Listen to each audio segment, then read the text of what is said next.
Baiklah, kita ketemu lagi. Kali ini saya akan mencoba menjelaskan tentang prosesor SAP1.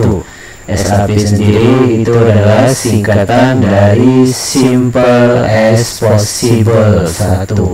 Ya, ini adalah salah satu komputer yang sederhana. Jadi tujuan komputer SAP itu adalah menjelaskan cara kerja komputer yang paling sederhana. SAP merupakan ini adalah tahap pertama dalam evolusi ke arah pengembangan komputer-komputer modern. Sekalipun masih terhitung sederhana, operasi SAP telah mewakili operasi komputer modern.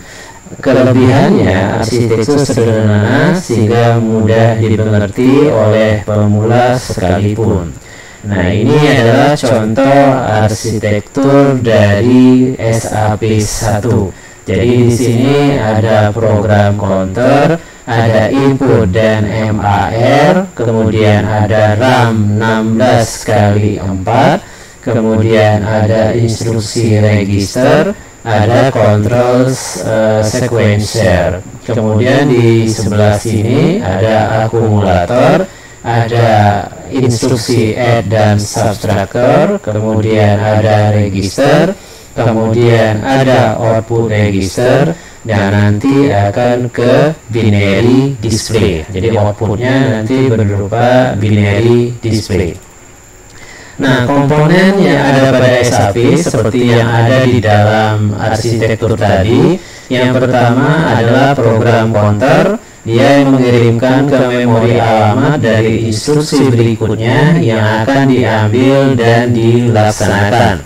Kemudian input dan MAR. Ini adalah bagian dari memori SAP. Selama komputer bekerja, alamat dari PC itu akan ditahan pada memori address register. Kemudian ada RAM 16x8. Jadi 16x8, ini 16 bit, dia mempunyai ada 8 baris. Nah, memori SAP itu tempat di mana instruksi dan data disimpan. Instruksi register atau kita singkat IR, lokasinya di mana instruksi yang diambil dari RAM itu akan diterjemahkan. Kemudian akumulator itu untuk menyimpan sementara selama komputer beroperasi. Kemudian controller dan sequencer ini adalah mengendalikan daripada komputer. Ya, ada beberapa kontrol di situ yang nanti bisa diaktifkan untuk mengendalikan atau apa nanti yang dibutuhkan di sistem komputer ini. Kemudian ada adder dan subtractor. Ini menggunakan second complement atau twos complement. Bila SU sama dengan 0, maka operasi yang dilakukan itu adalah penjumlahan. Sebaliknya, bila SU-nya sama dengan 1, maka dia melakukan operasi pengulangan. Kemudian ada register B, ini adalah register buffer. Ini digunakan dalam operasi aritmatika. Nah, kemudian komponen selanjutnya ada output register. Dia akan mengeluarkan isi akumulator ke memori ke binary display. Nah, binary display sendiri itu terdiri dari 8 buah LED yang akan menampilkan isi register keluaran. Masing-masing LED itu akan dihubungkan dengan sebuah flip-flop dari register keluaran. Pemrosesan instruksi. Kita kelompokkan ke dua kelompok. Yang pertama adalah fase pengambilan atau fetch recycle. Itu bersifat tetap, yaitu terdiri dari 3 pulsa. Yang pertama itu T1 untuk address state, T2 untuk increment state, kemudian T3 untuk memory state. Nah, semua instruksi diawali oleh siklus fetch dengan tahapan yang sama. Perbedaan satu instruksi dengan yang lainnya itu terletak pada tahap eksekusi. Jadi untuk selanjutnya nanti T4, T5, T6 dan seterusnya itu adalah bagian tahap eksekusi. Nah, ini kalau kita lihat, ini adalah yang T1, address state. Jadi bagaimana dia mengambil suatu alamat. Kemudian ada increment state, yaitu T2. Ini yang warna abu-abu itu yang bekerja. Jadi kalau di address state itu PC, MAR dan controller itu tidak dipakai. Itu juga dengan di increment, ya, program counter dan controller juga nggak dipakai. Kemudian yang fetch cycle untuk T3 memory state, nah ini yang dipakai, ya. Jadi PC, akumulator, add and subtract, kemudian RAM register B, ya, kemudian nanti dia ke display.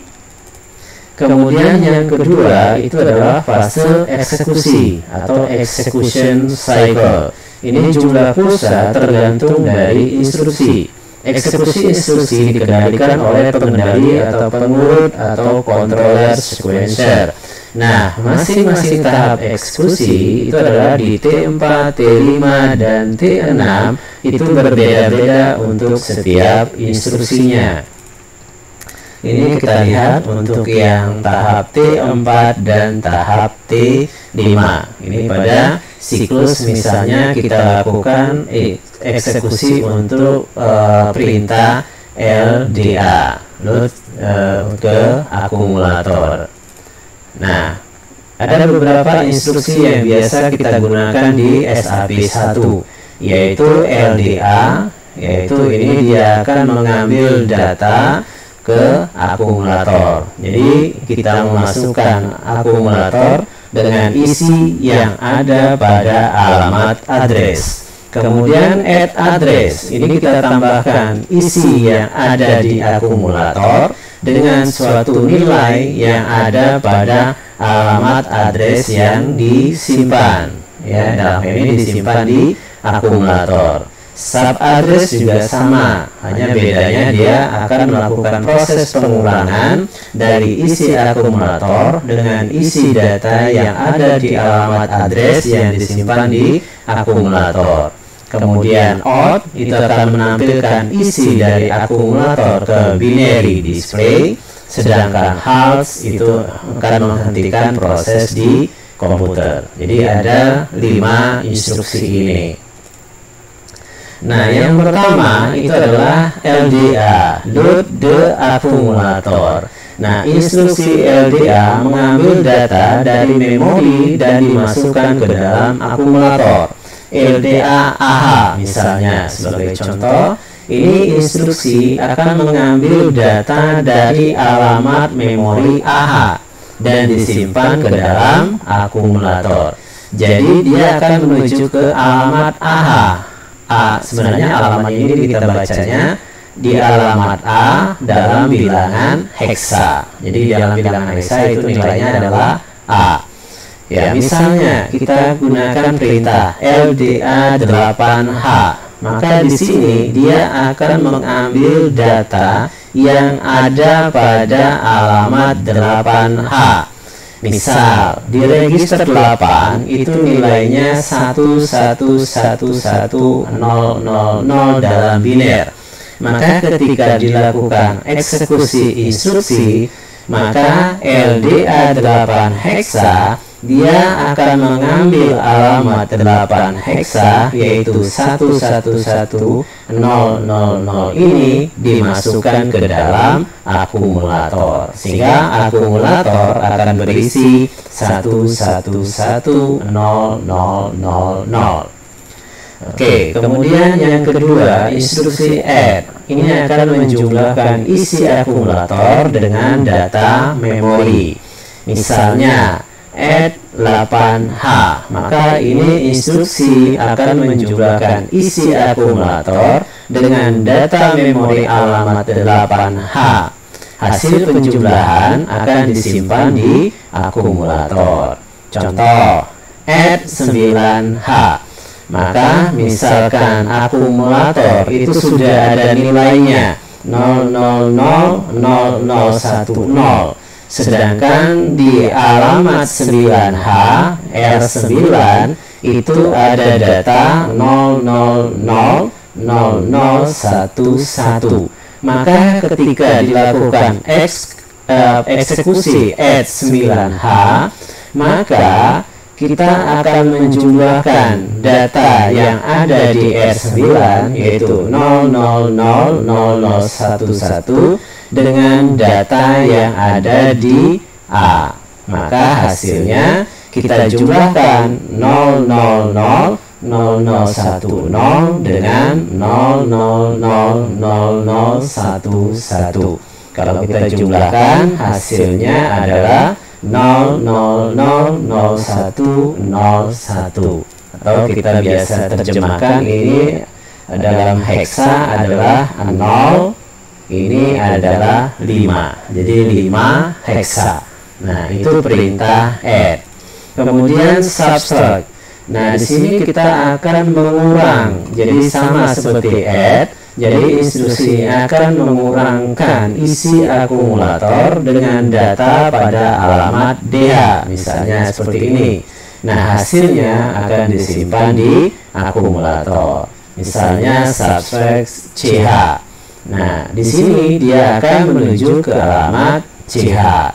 Jadi misalnya di A itu sudah ada data 0000111, kemudian di alamat CH ada data 0000011, maka ketika dikasih eksekusi sub CH, maka data yang ada di akumulator itu dikurangi dengan data yang ada di alamat CH, sehingga 0000111 dikurangi dengan 0000011, maka hasilnya adalah 0000100. Maka hasilnya disimpan di akumulator.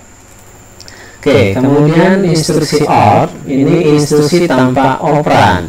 Data dari akumulator secara otomatis akan ditampilkan ke dalam register keluaran. Jadi dia akan ditampilkan dalam let's binary. Nah, instruksi halt ini akan menghentikan proses. Instruksi ini beritahu kepada komputer untuk berhenti memproses data. Halt itu akan menandai akhir satu program. Instruksi ini tidak memerlukan operan memori. Setiap program dalam SAP1 harus kita akhiri dengan halt.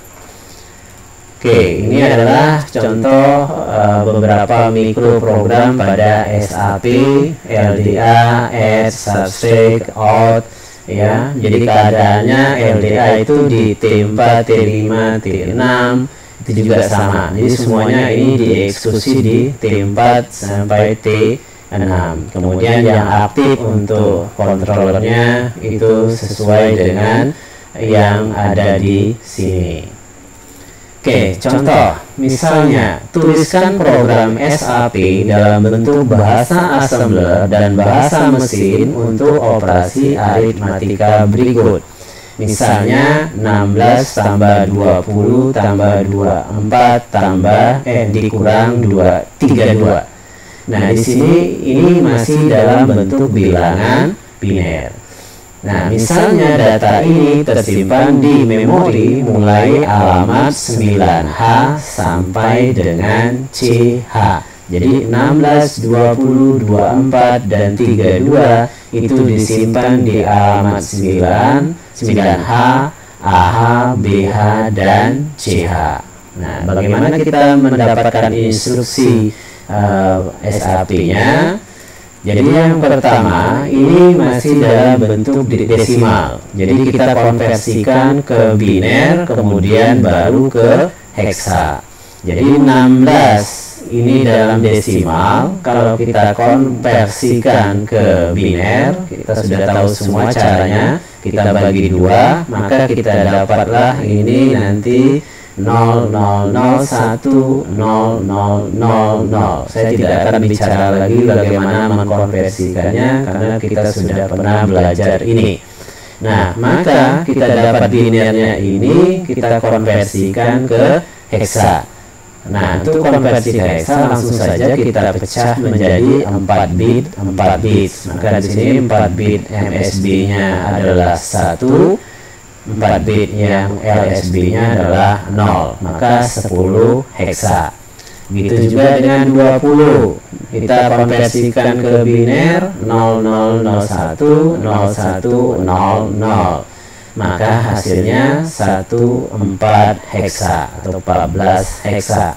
Kemudian 24 0001 100 dalam biner dapatlah heksanya 18. Kemudian 32 0010 000 dalam biner. Kemudian kita konversikan ke heksanya 20. Nah, maka kita sudah dapat bilangan heksa untuk 16, 20, 24, dan 32. Selanjutnya, data ini kita letakkan di alamat 9H sampai CH. Ini kita urut 9 A, B, C. Ini urutan bilangan heksanya. Nah, di 9H kita masukkan data 16, yaitu 10 heksa. AH kita masukkan data 20, 14 heksa. BH kita masukkan data 24 desimal, heksanya adalah 18 heksa. Kemudian CH itu data dari 32 desimal atau 20 heksa. Nah, ini adalah lokasi daripada data yang kita punya. Kemudian yang pertama adalah perintah LDA, ya. Jadi sudah ada tadi alamatnya, kita set 0, 1, 2, 3 dan seterusnya sampai dengan CH. Nah, untuk alamat 0 kita kasih perintah LDA 9H. Jadi kita ambil data 9H yaitu 10 heksa, kita masukkan ke dalam akumulator. Jadi sudah kita masukkan angka 16 desimal ini. Selanjutnya ini akan dijumlah dengan 20. 20 itu adalah 14 heksa. Maka karena dia penjumlahan, maka kita gunakan perintah add. Add-nya dengan siapa? Dengan 20 ini. 20 ini adalah 14 heksa. Kemudian add lagi, ini ada plus, maka kita gunakan add, datanya adalah 24. 24 ini di alamat BH, ini adalah 18 heksa adalah 24. Nah, kemudian selanjutnya pengurangan, subtract, maka kita gunakan perintah sub CH, karena 32 itu 20 heksa berada di alamat CH, maka subtract untuk CH. Nah, ini sudah semua, maka tinggal kita out, hasilnya kita keluarkan, karena semuanya kan disimpan di dalam akumulator, maka kita keluarkan dengan perintah out. Nah, selesai sampai sini, maka kita akhiri dengan halt. Kemudian yang alamat 6H, 7H, 8H ini tidak dipakai, maka kita kasih nilai XX aja, ya. XX maksudnya ini terserahlah isinya mau apa, nggak masalah, ya. Yang penting ini yang kita pakai. Nah, ini adalah instruksi yang kita buat untuk menjumlahkan dan mengurangkan 16 tambah 20 tambah 24 dikurangi 32. Oke, saya kira itu untuk prosesor SAP1. Demikian, mudah-mudahan bisa dimengerti. Terima kasih.